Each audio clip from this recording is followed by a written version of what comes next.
जय हिंद साथियों। UP PET exam में जाने से पहले क्या ये गलतियां आप तो नहीं कर रहे? वो गलतियां कौन सी होने वाली हैं जरूर देखिए और समझिए। सबसे पहले आप सभी को Uttar Pradesh UP PET exam में पास होने के लिए मेरी आप सभी के लिए बहुत बहुत आपको हार्दिक शुभकामनाएं हैं कि अगर आप पास हो जाएं तो आपको अभी से मेरी तरफ से बेस्ट विशेष और हार्दिक शुभकामनाएं हैं। पहली बात, जब आप लोग एग्ज़ाम देने जाएंगे तो ये सबसे पहले सुनिश्चित कर लें, जैसे आपके दिमाग में आएगा कि एग्ज़ाम से पहले क्या करें, तो मैं आपको एडवाइस ये करूंगा कि एग्ज़ाम से पहले नया कुछ भी ना पढ़ें। जो आपने पढ़ रखा है उसी को रिकॉल करें, उसी का रिवीजन करें। कोई आपसे कह रहा है कि ये नई चीज़ है, इसको देख ले, मत देखिए। अगर आप बिल्कुल नया कुछ भी पैटर्न अभी पढ़ने की कोशिश करें, एक बार को करंट अफेयर्स का कोई नई चीज़ आपको मिल गई 2 महीने पुरानी जो आपने नहीं पढ़ी, इसको आप देख सकते हैं। इसके अलावा कोई कह रहा है कि मैथ्स का ये नया शॉर्टकट है, being a teacher of mathematics, मैं आपसे ये कहूँगा उसे मत देखिए। सभी लोग इस बात का ध्यान रखिए कि जो पढ़ा है उसी पर विश्वास रखिए। अपने ऊपर सबसे पहले विश्वास रखिए। आपने जो पढ़ रखा है वो बहुत अच्छा है। आपको लगता है कि दूसरे व्यक्ति को आपसे ज़्यादा आता है, उसकी परेशानी बिल्कुल मत लीजिए। कल एग्ज़ाम होगा तो सबको पता पड़ जाएगा कि किसको कितना आता है। ये तो बात रही कि आज हमें क्या करना है, यानी एग्ज़ाम से पहले होने वाली नर्वसनेस को सबसे पहले रिमूव करिए। सोच के जाइए कि ये दिन आपका है, आप अपनी किस्मत के दिन को बुलंद तरीके से लिखने जा रहे हैं और आप सभी का दिन बहुत बेहतर होगा।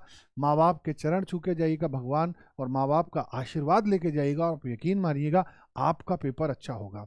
तो ये तो थी आज की बात। अब जब आप पेपर देने जाएंगे तो सबसे पहले ध्यान रखिए, पेपर में 1 घंटे पहले एटलीस्ट एग्जाम सेंटर पर पहुंचिए। कितनी देर पहले? 1 घंटे पहले, है ना, 1 आवर। 1 घंटे पहले आप लोग क्या करेंगे बेटा? 1 घंटे पहले पहुंचेंगे, है ना, ये ध्यान रखिएगा। चलो, पेपर पर पहुंच गए, अपना आईडी कार्ड, पेन ले जाना, ये सारी चीज़ें जो बेसिक चीज़ें हैं जिनकी वजह से हम एग्ज़ाम में शुरू में ही नर्वस हो जाते हैं, ऐसा कोई भी दिमाग में इंस्ट्रक्शन मत जाने दीजिएगा। बिल्कुल भी कल ऐसा मॉर्निंग में कोई भी काम मत करिएगा जिससे आपको नर्वसनेस और अपना कॉन्फिडेंस क्या हो जाए, आपका डाउन हो जाए। ठीक है, बड़े एकदम पॉजिटिव माइंड अप्रोच के साथ कि ये मेरा अच्छा पेपर होगा। ठीक है, अगर मैं पास भी नहीं हुआ तो मैं ये सीखूंगा कि मेरी गलती क्या हुई थी और अब नेक्स्ट अटेम्प्ट में मुझे उस गलती को कैसे आगे बढ़ना है। ठीक है, दूसरी बात ये हो गई कि 1 घंटे पहले पहुंचना है। अब एग्जाम की अप्रोच क्या होगी, यानी किस तरीके से, किस तरह पेपर को सॉल्व किया जाए, किस तरह पेपर को हल किया जाए, है ना, किस तरह हल होगा। तो सबसे पहले देखिए, अगर आपको हल करना है पेपर तो मैं आपको एडवाइस करूंगा कि सबसे पहले आप एक पेपर का ओवरव्यू ले लीजिए। जनरली बच्चे को क्या लगता है कि यार ये क्वेश्चन मुझे आता था और मेरा रह गया है, तो आप सभी लोग क्या करेंगे, जल्दी से जब पेपर आपको मिलता है आप OMR वगैरह फिल कर लेते हैं बहुत अच्छे से। और अच्छा, फिलिंग करते समय बहुत ध्यान रखना, बड़ा कॉशियस रहना है कि फिलिंग हमारी गलत ना हो जाए। ठीक है, इसको बड़ा तसल्लीपूर्वक पर काम एकदम शांत मन से बहुत अच्छे से इसकी क्या करेंगे, आप फिलिंग करेंगे। जब आप पेपर को सॉल्व करेंगे तो आप हमेशा ध्यान रखना, पेपर की साइकोलॉजी पैटर्न को इस प्रकार रखा जाता है कि कुछ क्वेश्चन आपको आसान दिए जाएंगे, कुछ टफ दिए जाएंगे, कुछ मॉडरेट दिए जाएंगे। तो आप सबसे पहले आपने क्वेश्चन को पढ़ना चालू किया, एक प्रश्न हो गया, दूसरा प्रश्न हो गया, तीसरा प्रश्न आपको लगता है मुझे नहीं आता, चौथा प्रश्न आपको लगता है कि मुझे आता है लेकिन मैं अभी थोड़ा सोचूंगा, तो आप यकीन मानिए आप इन दोनों प्रश्नों को छोड़िए, पहले आप पूरे पेपर को गो थ्रू कर लीजिए। आपको मान लो 100 में से 20 प्रश्न आते हैं, वो 20 प्रश्न अलग अलग स्थानों पर लिखे होंगे, तो आप सबसे पहले उनको सही कर लीजिए। यानी कल को दिमाग में ये ना आए कि साहब पेपर में यार ये क्वेश्चन हमें आते थे, ये छूट गए हमारे। ये छूटने वाला प्रश्न नहीं बनना चाहिए। ये मैं हमेशा अपनी एक अप्रोच अपनाता था जब पेपर देता था कि हम एटलीस्ट पूरे पेपर को देख लें। कल को पता पड़े हमारा 1 नंबर से पेपर में सिलेक्शन रुक गया और पीछे 5 क्वेश्चन ऐसे बचे थे जो हमें आते थे।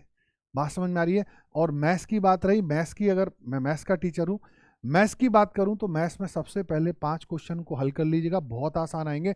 सिंप्लीफिकेशन पर 2 क्वेश्चन आने वाले हैं, सरलीकरण पर, और जनरली कौन सा क्वेश्चन होने वाला है, एक दशमलव में वर्गमूल वाला और एक घन वाला क्वेश्चन होगा, प्लस माइनस का, इसको ध्यान रखिएगा। a³ + b³ a³ - b³, ये देख लीजिएगा, बहुत सारी चीज़ें पढ़ाई गई हैं। DI को सॉल्व करते समय हमेशा ध्यान रखिएगा राउंड ऑफ वैल्यू में आंसर आपको मिल सकते हैं। जैसे आपको मान लो 4200 में आपको मान लो 6 से भाग लगाना है या 6.9 से लगाना है, तो अगर नीचे 7 होता तो 6 बार कम से कम करता, 600 बार। ये राउंड ऑफ वैल्यू को थोड़ा समझिएगा, थोड़ा हिट एंड ट्रायल परसेंटेज में लगाइएगा अगर कैलकुलेशन बड़ी आ जाए।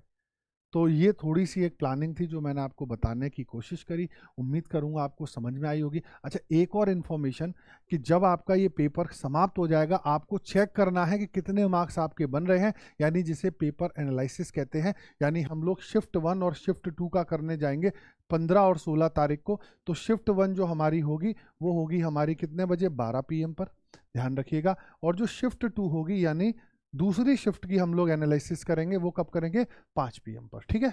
एनालिसिस होगा ये पेपर का, आप लोग सभी लोग आइएगा, इसमें देखिएगा कि आपके कितने मार्क्स बन रहे हैं, ठीक है। और ये भी बताएगा कितना आपको पढ़ाया और उसमें से क्या आया क्या नहीं आया, ठीक है। दूसरी चीज़, एक प्रश्न और बच्चों के दिमाग में आ रहा था कि सर जब ये पेपर हो जाएगा तो क्या हमारी क्लासेस रुक जाएंगी।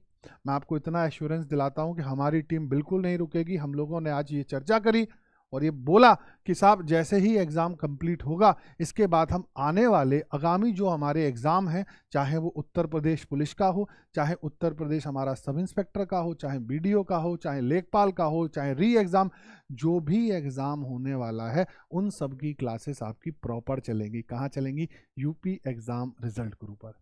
तो इसी के साथ मैं अपनी बात को यहीं समाप्त करता हूँ। आपका दिन बहुत अच्छा है, छोटी ही बात में अपना निष्कर्ष निकाल चुका हूँ मैं। आप लोग अच्छे से पढ़िए, मन लगा के पढ़िए, ये सोच के जाइएगा कि आपका दिन है, आपको इसको बनाना है। इसी के साथ मैं विदा लेता हूँ और आप सबका पेपर अच्छा हो, ऐसी परमपिता परमेश्वर से कामना करता हूँ, ठीक है। चलिए, बाय बाय, टेक केयर, अपना ध्यान रखें, स्टे ब्लेस्ड, जय हिंद।